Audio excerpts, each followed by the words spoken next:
आज 6 जून 2023 दिन मंगलवार है। वेलकम बैक सुप्रभात न्यूज एमपी। चलिए देखते हैं मध्य प्रदेश की छोटी एवं बड़ी खबरों को।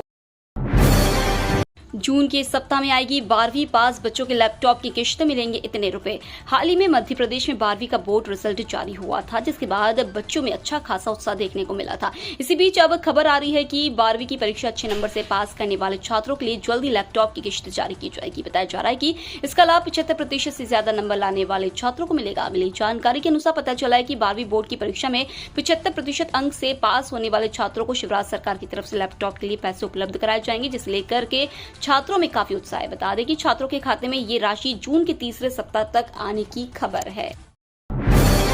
चुनावी साल में उज्जैन के लोगों के लिए गुड न्यूज, 2 महीने बाद घरों में सप्लाई होगा नर्मदा का पानी। चुनावी साल में नर्मदा नदी का पानी धार्मिक नगरी उज्जैन में लोगों के घरों में सप्लाई होगा।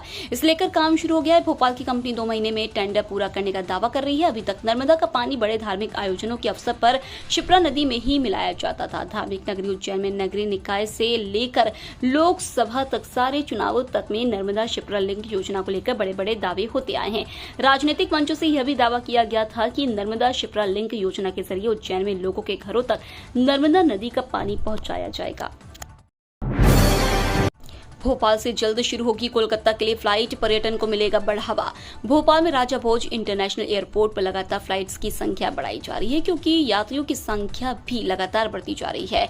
यात्रियों की बढ़ती संख्या को देखते हुए राजा भोज एयरपोर्ट प्रबंधन द्वारा कई महानगरों के लिए नई सीधी उड़ान शुरू करने के संकेत मिल रहे हैं। दरअसल पिछले महीने भोपाल से 1,16,000 से भी अधिक यात्रियों ने सफर तय किया है। ऐसे में सबसे ज्यादा यात्री मुंबई, दिल्ली, बेंगलुरु और गोवा के थे। खास बात यह है कि भोपाल से मई के महीने में 872 उड़ानें भोपाल से संचालित की गई। अब कहा जा रहा है कि भोपाल से सीधा पुणे और कोलकाता के लिए जल्दी फ्लाइट की शुरुआत की जा रही है। सीएम शिवराज का ऐलान, मध्य प्रदेश के हर गांव में लाडली सेना का गठन किया जाएगा। मुख्यमंत्री शिवराज सिंह चौहान ने सोमवार को झाबुआ में ऐलान किया है कि हर गांव में लाडली सेना का गठन किया जाएगा। छोटे गांव में 11 व बड़े गांव में 21 महिलाएं इस सेना में रहेगी। उनका काम गांव में चलने वाली हर सरकारी योजना पर निगरानी रखने का रहेगा। बीच बीच में मेरे द्वारा बैठक आयोजित कर योजना के संबंध में जानकारी ली जाएगी। यदि कोई गड़बड़ी करता है तो उसके खिलाफ भी खड़ी होगी। उन्हें मैं जेल भेजूंगा। उनका मुख्यमंत्री भाई उनका साथ रहेगा।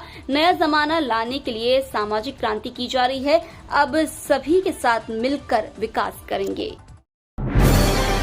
इंदौर को सुगम यातायात की दरकार, फ्लाईओवर से देंगे रफ्तार। गत 2 दशक में इंदौर के क्षेत्रफल में बदलाव के साथ ही वाहनों की संख्या में भी बहुत बढ़ोतरी हुई है।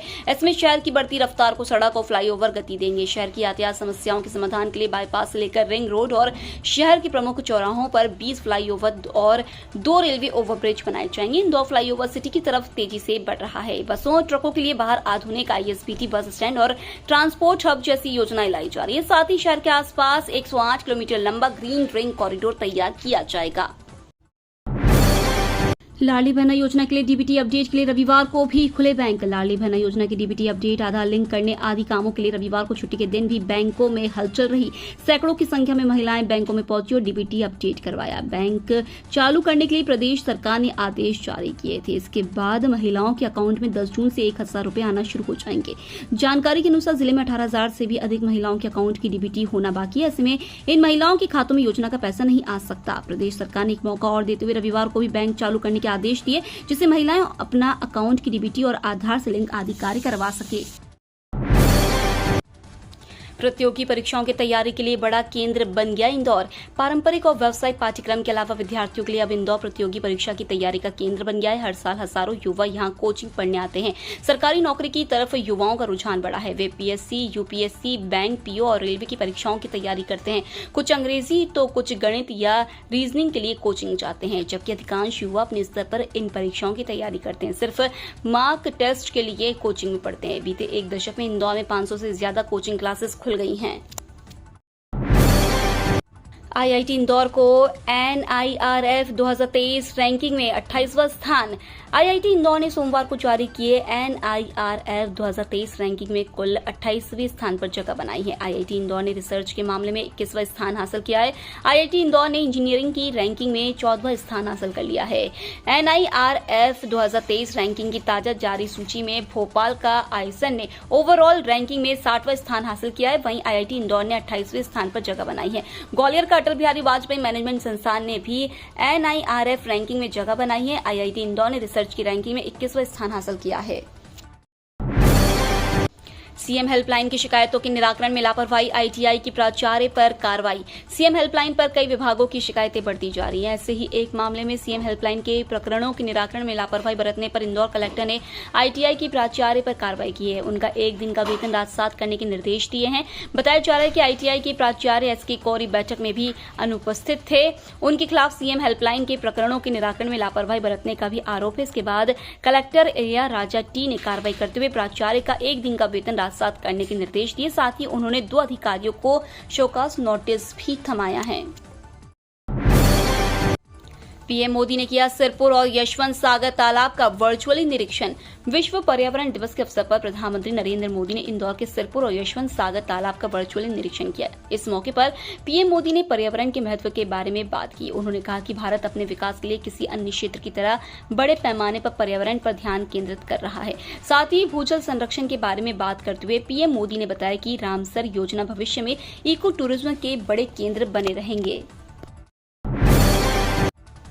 MP चुनाव से पहले उज्जैन में आएगा ये बड़ा बदलाव। मध्य प्रदेश की धार्मिक राजधानी उज्जैन में कालियादेह गेट से इमली चौराहे के बीच चौड़ीकरण शुरू हो गया है। इस मार्ग पर 439 मकानों दुकानों को तोड़कर रास्ता चौड़ा किया जाएगा। चौड़ीकरण को लेकर बीजेपी और कांग्रेस आमने सामने है। सबसे खास बात यह है कि चौड़ीकरण सबसे पहले प्रभावशाली लोगों के मकान तोड़े जा रहे हैं। उज्जैन में हर बार यह देखा गया है कि चुनाव के पहले चौड़ीकरण जरूर किया जाता है। पहले भी आगर रोड चौड़ीकरण हुआ था, जिसका लाभ भारतीय जनता पार्टी मिला था। इस बार फिर विधानसभा चुनाव के पहले पुराने शहर के प्रमुख मार्ग को चौड़ा किया जा रहा है।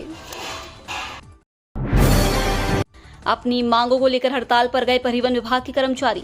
मध्य प्रदेश में चुनावी साल आते ही विभिन्न कर्मचारी संगठन लगातार हड़ताल पर जाने लगे हैं। अपनी मांगों को लेकर कर्मचारी संगठन लामबंद हो रहे हैं। वहीं अब सोमवार से मध्य प्रदेश के अंदर परिवहन विभाग के कर्मचारियों अधिकारियों ने भी हड़ताल का रास्ता चुन लिया है। मध्य प्रदेश राज्य परिवहन अधिकारी संगठन के द्वारा एक प्रेस नोट भी जारी किया गया है, जिसमें लिखा है कि परिवहन विभाग मध्य प्रदेश के अधिकारी और कर्मचारियों के संयुक्त संगठनों द्वारा यह निर्णय लिया गया कि कुछ वर्षों से लगातार अपनी मांगों को लेकर परिवहन आयुक्त और शासन स्तर पर ज्ञापन दिए गए हैं। महिलाओं के खाते में प्रदेश सरकार ने जमा करवाए शगुन के 1 रुपए, खिला बहनों का चेहरा।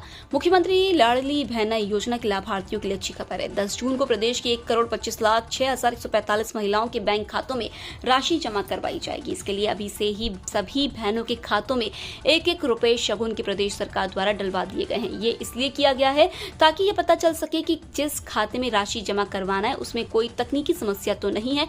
ऐसे में अभी लाडली बहन योजना में पात्र 1,15,00,000 महिलाओं के बैंक खातों में शगुन के 1-1 रुपए जमा करवा दिए गए हैं। अब 10 जून के दिन सभी के खातों में 1,000 रुपए वादे अनुसार जमा करवाए जाएंगे। पर्यावरण संरक्षण की दिशा में मध्य प्रदेश में अभूतपूर्व काम। पर्यावरण संरक्षण की दिशा में मध्य प्रदेश में अभूतपूर्व काम हो रहा है। 2.25 साल से प्रतिदिन पौधे लगाकर मुख्यमंत्री शिवराज सिंह चौहान देश और दुनिया को पर्यावरण संरक्षण की सीख दे रहे हैं। सीएम के आह्वान पर वर्ष 2021 में शुरू किए गए अंकुर अभियान के तहत प्रदेश की जनता अब तक 39 लाख से अधिक पौधे रोप चुकी है और यह प्रक्रिया सतत रूप से चल रही है। नर्मदा जयंती पर अमरकंटक में पौधे रोपकर प्रतिदिन 1 पौधा लगाने का संकल्प लिया गया था, जो आज भी जारी है। वे भोपाल में रहे या देश और विदेश में रोज पौधे रोपते हैं। प्रतिदिन 1 पौधे के मान से अब तक वे 2245 पौधे लगा चुके हैं। उनका संकल्प अब जन अभियान बन गया है। 30 जून तक आधार से लिंक करवा ले पैन नंबर, वरना होगी परेशानी। आयकर अधिनियम की धारा 139 AA के तहत प्रत्येक आयकर दाता का पैन आधार नंबर से लिंक होना अनिवार्य है। इसके अभाव में करदाताओं को अनेक सुविधाओं से वंचित होना पड़ेगा। साथ ही उनका पैन भी निष्क्रिय हो जाएगा। पैन आधार नंबर से लिंक करने की सुविधा की अंतिम तिथि 30 जून है। इसलिए करदाताओं को सजग होकर यह कार्य प्राथमिकता से करवा लेना चाहिए। यह जानकारी प्रधान आयकर आयुक्त इंदौर व अपर आयकर आयुक्त परिक्षेत्र 4 इंदौर के निर्देशानुसार नेमानी श्रीवास्तव आयकर अधिकारी सेंधवा ने बड़वानी व पार्टी में कर सलाहकारों व आयकर दाताओं की बैठक में दी। उन्होंने बताया कि आयकर अधिनियम के प्रावधानों के अनुसार 1 जुलाई 2017 से करदाताओं को अपने पैन को आधार से लिंक करने के लिए निर्देशित किया गया है।